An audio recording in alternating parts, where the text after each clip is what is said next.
오늘 내용은 이제 바울이 아주 열정적으로 하나님의 말씀을 강론한 내용이 기록이 되고 있습니다. 자, 어제 말씀의 뒷부분 6절 말씀을 보시면은 바울이 이제 빌립보를 거쳐 가지고 배를 타고 드로아에 이르렀다 이렇게 나옵니다. 드로아. 그 드로아에서 한 주간을 보내게 됩니다. 그래서 그게 오늘 7절 말씀에 보시면 한 주간, 그 주간 첫날에 떡을 떼며 이렇게 나오죠. 그래서 이 앞에 여러분 보시면은 어제 내용에 한 주간이라고 하는 내용은 이제 유월절을 지키는 것을 이야기합니다. 그래서 유월절 그러면 그해 1월 14일을 이야기합니다. 우리가 일반적으로 유월절 그러죠. 이스라엘 백성들이 애굽에서 구원받는 날이죠. 그때 이제 어린 양을 잡고 다음 날 이제 출발을 하게 됩니다. 그 유월절은 하루예요. 하루 저녁입니다. 예수님을 상징하죠. 이제 문설주에 피를 바르고, 그리고 유월절을 이어서 이어지는 절기가 무교절입니다. 유월절에는 이제 양을 잡아 먹고 떡을 떼고, 그리고 그 다음 날부터는 무교절이에요. 우리가 이제 빵을 만들면은 아무런 첨가제가 없이 그냥 밀가루빵, 맨빵이라고 보면 되겠죠. 그걸 6일 동안 먹는 거예요. 그래서 유월절이 시작돼 가지고 다음 날이 무교절해서 한 주간을 보내는 것입니다. 그래서 여기에서 이제 유월절 첫날이라고 보면 되겠죠. 그때 이제 우리로 말하면 이제 떡을 떼며, 이것은 이제 오늘 우리 예수님 돌아가시고 난 이후에는 예수님을 기념하기 위해서 성찬식을 하죠. 그런 의미가 있다 이렇게 보시면 됩니다. 그래서 바울이 이제 그 다음 날 떠나고자 하여 그들에게, 그들은 드로아에 있는 성도들을 이야기합니다. 자, 드로아는 많이 나왔죠. 여러분 지도를 한번, 오늘은 지명이 많이 나옵니다. 그러니까 3차 전도 여행을 하면서 돌아오는 이야기예요. 돌아오는 코스인데, 여러분 3차 전도 여행의 그 코스를 보시면은 빌립보가 어제 나왔죠. 빌립보에서 네아폴리로 가서 거기에서 배를 타고 어디로 갔다고요? 드로아입니다. 이 드로아는 중요한 지역입니다. 바울이 유럽으로 마게도냐로 갈 때에도 드로아에서 환상을 봤다 그랬죠. 아주 큰 항구라고 보면 되겠습니다. 그래서 드로아에 와서 이곳에서 뭐예요? 한 주간 지내면서 돌아오는 코스에 한 주간 이것에 머물러 가지고 오늘 말씀을 전하는 내용입니다. 드로아에서. 그래서 그 말씀을 전하는데 일어난 사건이 뭐예요? 삼층에서 유두고가 말씀을 듣다가 졸아서 죽었는데 다시 하나님께서 바울의 기도를 통해서 살려내시는 그 이야기가 이제 12절까지 나오죠. 그래서 한 주간의 사역을 끝마치고 13절에 보면은 어디로 오죠? 아소입니다. 아소. 바로 드로아에 있죠. 아소. 이 거리가 한 4, 50km 그 정도로 보면 됩니다. 여러분들이 대강 이제 거리 기록이 되어 있죠. 그러면 아소는 들렸을까요? 지나왔을까요? 네, 지나옵니다. 배를 타고 아소에서 바울을 태우려고 그리로 가니 이는 바울이 걸어서 가고자 하여 그렇게 정하여 준 것이다. 그러니까 우리는 이것은 바울과 함께 동역했던 사람 몇 명이었죠? 어제 소개된 사람은 7명이죠. 그럼 우리라고 지금 기록하고 있는 사람은 누굴까요? 누가입니다. 누가가 사도행전을 기록을 했단 말입니다. 자기 이름을 이제 빼는 거죠. 기록을 하면서. 그래서 우리가 앞서 그래서 드로아에서 이제 이들이 배를 타고 가는데 그 아소에서, 자, 지명만 먼저 이야기하고 설명을 나중에 할게요. 자, 아소에서 바울을 태우려고 하는데 바울은 어떻게 한다고요? 나는 걸어가겠다. 아소까지. 너희들 먼저 가라. 자, 왜 그랬는지는 좀 이따가 설명할게요. 14절에 보니까 바울이 아수에서 우리를 만나니, 자, 아수에서 이제 만나서 우리가 배를 태우고, 아수에서 배를 태우고, 여기는 사역이나 이런 게 아니고 거쳐간 곳이죠. 그냥 어디로 가죠? 미둘레네는 섬입니다. 그 조그마한 섬이죠. 그러니까 지금 코스가 이런 보니까 갈 때는 아시아를 사역을 하면서 이렇게 올라갔다가 내려올 때는 배를 타고 아수르로, 그 시리아로 바로 이제 오는 이제 코스입니다. 돌아올 때. 그 미둘레네라는 곳으로 가서 거기도 지나갑니다. 그 길을 떠나 이튿날, 다음 날 어디에 도착을 할까요? 기오입니다. 여러분 기오 나오죠? 기오도 섬입니다. 그러죠? 잘 보시면은 기오 앞에 오고, 자, 앞에 왔다는 건 지나갔다. 거기서 사역하신 건 아닙니다. 쭉 지나갑니다. 오고 또 하루 지나가지고 어디에 도착을 할까요? 자, 사모. 나와요, 안 나와요? 안 나오죠? 사모가 어디냐 하면 여러분 잘 코스를 한번 보십시오. 그 기오에서 밀레도로 가죠. 밀레도로 가는데 에베소에서 밀레도까지의 그 거리가 있죠. 밤모섬 있죠. 밤모섬 여러분 아시죠? 사도 요한이 유배당한 곳이죠. 밤모섬하고 밀레도, 에베소 그 삼각관계죠. 그러면 밤모섬에서 약간 거기 하살표 있죠. 하살표 쪽이 거기가 사모라고 하는 섬입니다. 표시해 놓으면 좋겠죠. 그 빨간 줄로 이렇게 하살표 되어 있는 밀레도, 에베소하고 삼각 거의 거리가 비슷한 밤모섬 약간 오른쪽 그쪽이 이제 사모입니다. 사모.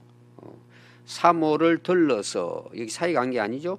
들러서 또 그 다음 날 하루하루 지나죠. 어디에 도착해요?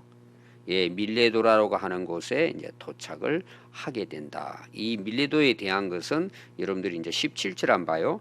바울이 밀레도에서, 이 밀레도는 굉장히 중요한 또 의미가 있는 곳입니다. 근데 내일 우리가 밀레도에서 바울이 어떤 일을 하고 있는지 그렇게 이제 여러분들이 보시면 되겠습니다. 근데 그 도시를 보면은요, 첫째 그게 이제 그 미둘레네가 나오죠. 미둘레네, 들어와 있은 미둘레네. 이 미둘레네는 이 섬인데 휴양 도시입니다. 언제냐면 로마가 지배하고 있을 때 귀족들이, 우리가 이제 미국에 말하면 하와이 들어보셨잖아요. 하와이 뭐 이런 굉장히 유명한 휴양지입니다. 그 휴양지니까 귀족들만 돈 있는 사람들이 그 모여와 가지고 오늘 우리로 말하면 보트 타고 뭐 낚시하고 수영장 만들어 놓고 아주 뭐 한 달이고 두 달이고 돈 있는 사람들이 먹고 즐기는 곳이 바로 이 미둘레네라고 하는 이 유명한 도시입니다. 그런데 AD 181년에 큰 지진이 일어납니다. 섬이니까 지진이라면 어떨까요? 완전히 사라져 버립니다. 우리로 말하면 멸망해 버리는 거예요. 거기 살고 있는 사람 다 죽어버립니다. 그 유명한 그 지진이 181년에 일어나서 그 섬 자체가 뭐 건물도 있고 자기들 그 휴양지니까 막 즐기고 하는 게 있을 거잖아요. 다 폭파되다시피 사라져 버린 아주 이 유명한 이 미둘레네라고 하는 거, 지금은 이제 어떻는지는 모르겠어요. 그 다음에 이제 기오라고 나죠. 기오, 기모, 기오. 기오는 유명한 것 중에 하나가 뭐냐 하면 우리가 이제 그 책에 호머라고 하는 사람이야. 호머, 시인 호머의 출생지입니다. 호머. 또 사모, 아까 제가 사모 이야기했죠. 이 사모는 해군 기지입니다. 로마에. 우리 제주도에 뭐 해군 기지 뭐 이야기도 나오잖아요. 해군 기지인데 이 지역이 또 그 자랑스러운 인물이 누구냐? 피타고라스 들어보셨죠? 수학자, 굉장히 유명한 피타고라스. 그 다음에 이솝 이야기, 우화 이런 거 들어봤죠? 그래서 이솝의 고향이에요. 피타고라스, 이솝. 그래서 유명해진 곳이 바로 이 사모입니다. 그 다음에 밀레도가 나오죠. 밀레도. 자, 우리가 그 아덴에서 유명한 학자, 철학자가 시작이 됐자 그랬죠. 소크라테스 같은 경우는 주전 472년. 그리고 이제 그 이후에 제자들이 나오죠. 뭐 플라톤이라든지 이런 이 사람들은 한 50년 전의 인물들이 거기에 굉장히 유명한 학자들, 철학자들이 있었다면은 이 밀레도에는 누가 있느냐 하면은 그 당시 어떻게 보면은 아덴보다도 더 앞선 철학자가 하나 있어요. 그 철학자 이름이 누구냐? 텔레스라고 하는 철학자입니다. 그래서 우리가 철학 책을 이렇게 보면은 처음에 나오는 그쪽 등장 인물이 텔레스라고 하는 그런 유명한 그 철학자의 고향이 바로 이 밀레도입니다. 그 정도로 여러분들이 그 도시에 대한 것을 아시면 되겠고, 그래서 이제 바로 이제 돌아오는 코스를 보시면 되겠습니다. 오늘 이제 거기 특별히 이제 우리가 볼 부분이 뭐냐면 바울의 이제 그 사역의 어떤 열정이라 그럴까요? 어느 곳에서든지 다 나오지만 오늘 우리로 한번 보겠습니다. 어떻게 보면 이제 뭐 부흥회라고도 볼 수 있겠죠. 사경회.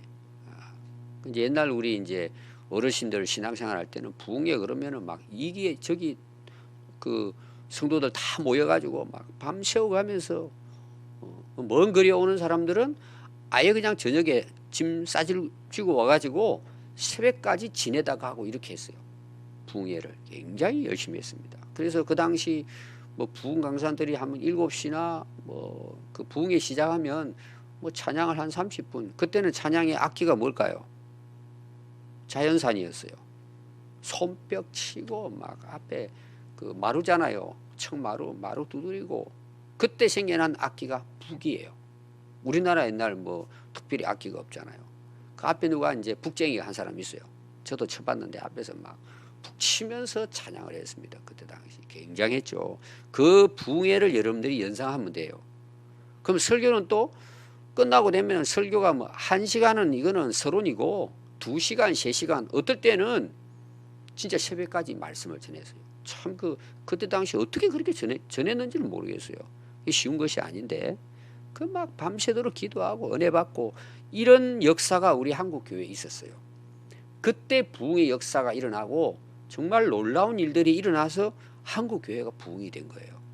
그걸 연상하면서 오늘 여러분들이 바울이 얼마나 열정적으로 말씀을 전했는가. 저는 이제 목회자 입장에서 참 훌륭하시구나, 대단하구나, 이제 이런 것을 이제 이 말씀을 통해서 제가 또 감동을 받게 됐습니다. 7절 한번 보십시오. 자, 지금 이곳이 어디라고요? 드로아입니다. 일주일 동안 있는 동안. 그래서 여러분들이 제가 부흥의 일주일 기억하라고 제가 여러분들에게 설명을 드렸어요. 떠나고자 하여 다음날 그곳을 떠나려고 하는 거예요 지금. 그러면서 그들에게 강론을 합니다. 자, 떠나기 전에 어떻게 하든지 거기에 있는 성도들에게 은혜를 끼치고 싶은 거죠. 자, 언제까지 강론을 하죠? 강론할 새 말을 밤중까지 계속했어요. 오늘 우리로 말하면 초저녁 시작을 했다가 거의 밤 12시라 그래야 될까요? 밤 늦게까지 이제 밤중까지 계속됐다는 거. 대단한 거죠. 그리고 이제 밤에 뭐 불을 켜야 되잖아요. 8절에 보니까 윗다락에다가 불을 다 이제 밝혀놓고 말씀을 전합니다. 근데 그때 유두고라고 하는 청년이 나와요. 여러분 이 유두고라는 이름의 뜻이 뭐냐? 오늘 우리로 말하면 복덩이. 이제 집에서 보면 이제 아들이 태어났잖아요. 야, 참 집안에 복덩이다. 그래서 유두고라는 뜻은 복되다라는 뜻이에요. 그럼 이 유두고 이름은요, 그 당시 아주 흔한 이름이에요.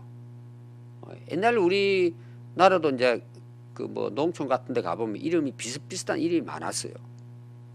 그 당시 그냥 한 동네에 뭐 몇이 있을 정도로 유두고라는 이름이 많았습니다. 왜 이름이 많았느냐 하면은 이름을 딱 들으면은 저 집안이 어떤 집안인지 알았단 말이에요. 옛날에 종어의 이름을 만들 때도 그냥 대충 뭐예요. 이름을 만들었단 말이에요. 근데 이 유두고라는 이름은 천민입니다. 그 당시로 보면은 뭐 그 당시 보면은 이 노동하는 사람 노가다라 그래야 될까요?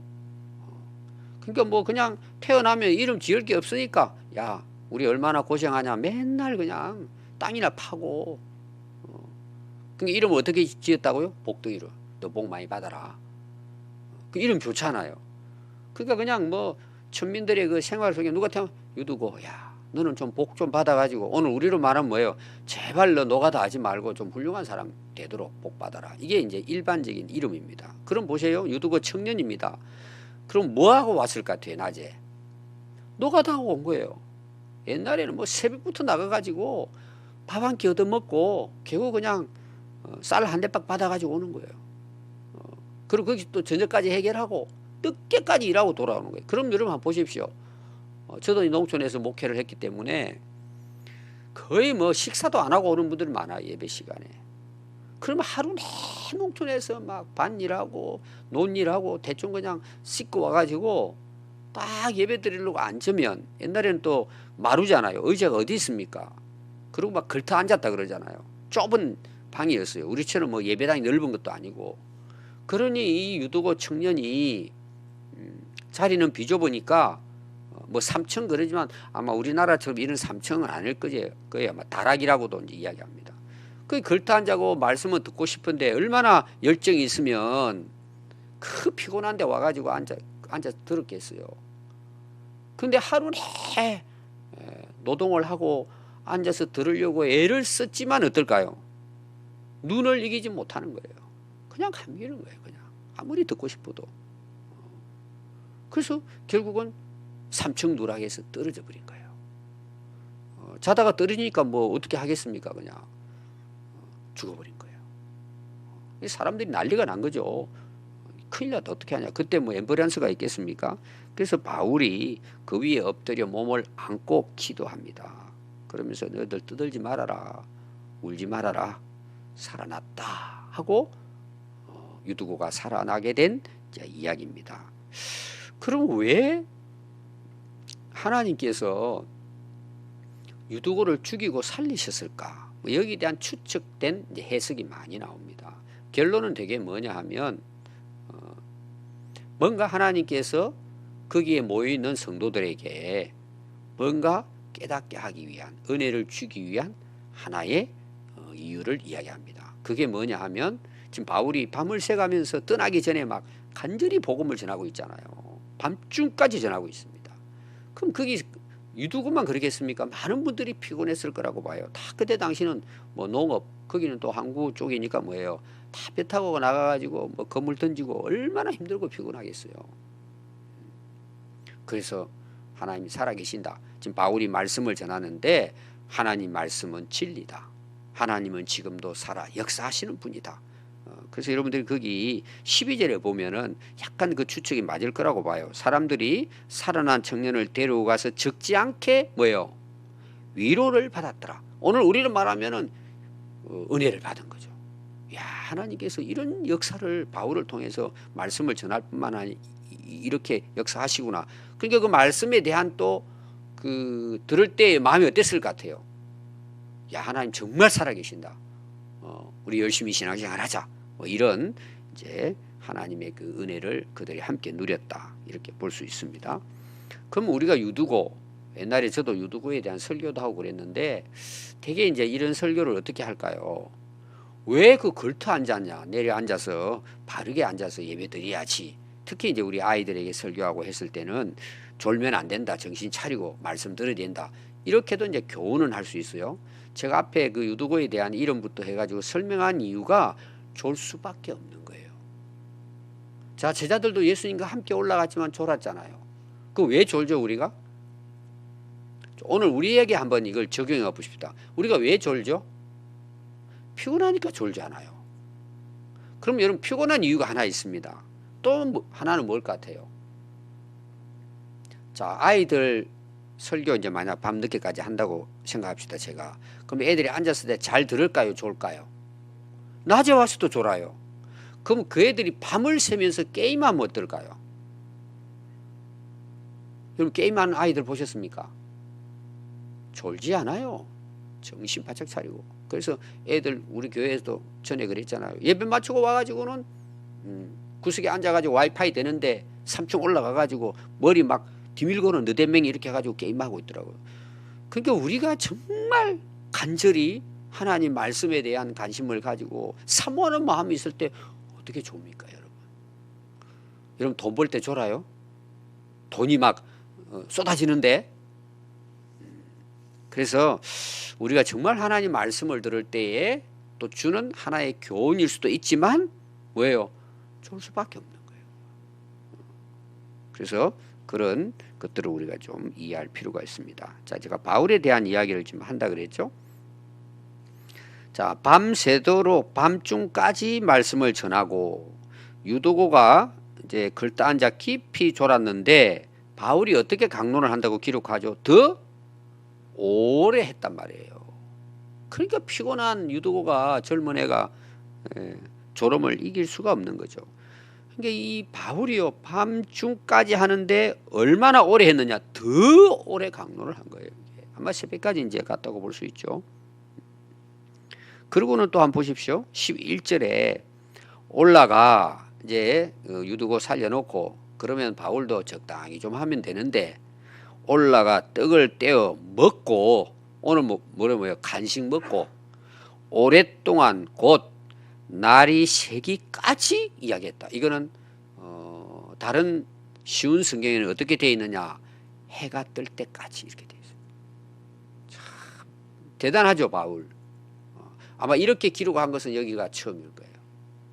그래서 밤중까지 더 오래 그리고 새벽까지 참 대단한 인물이다. 그럼 그때 당시 성도들은 그 길을 떠나지 않고 참 말씀을 듣기 위해서 간절히 또 함께 새벽까지 그 말씀을 들었다는 그 성도들도 대단한 인물들이죠. 우리가 은혜를 받는 길이 뭘까요? 말씀을 사모하는 거예요. 그래서 이제 우리 오늘날 이제 설교학 같은 경우에 설교를 얼마나 해야 되느냐 이런 것도 이제 공부를 합니다. 되게 우리 친구들도 얼마 전에도 제가 만나가지고 너 왜 오래 설교하냐 그러더라고요. 너는 얼마 하는데 딱 25분에 끝나야 되는데 서울은 바빴어. 제 경우는 저는 좀 다른 생각을 하고 있어요. 저는 처음에 우리 교회 오래 했을 때는 50분을 넘게 했습니다. 거의 1시간 가까이지. 하다 보니까 옛날에 제가 이 테이프하고 했던 그 기억이 나는데 거의 55분 이렇게. 저는 사실 그것도 좀 짧아요. 근데 이제 성도들 입장을 생각해 보니까 어때요? 바쁘고 피곤한데 쉽지 않은 일이죠. 줄이고 가지고 45분 정도, 어떨 때는 한 40분 정도. 사실 저는 1시간 이상 하면 딱 좋겠다는 저는 개인적으로 생각을 해요. 여러분 들을 때는 피곤하겠죠, 사실은. 또 어떤 목사님이 물어봤는데 자기 딱 30분이 끝난대. 제가 초창기 중간 정도 됐을 때는 한 30분에 끝난 적도 있습니다. 근데 저는 모자라더라고요. 하다 보니까 왜 이렇게 시간이 빨리 가요? 그래서 갈수록 제가 줄이려고 노력은 하는데 참 그게 어려워요.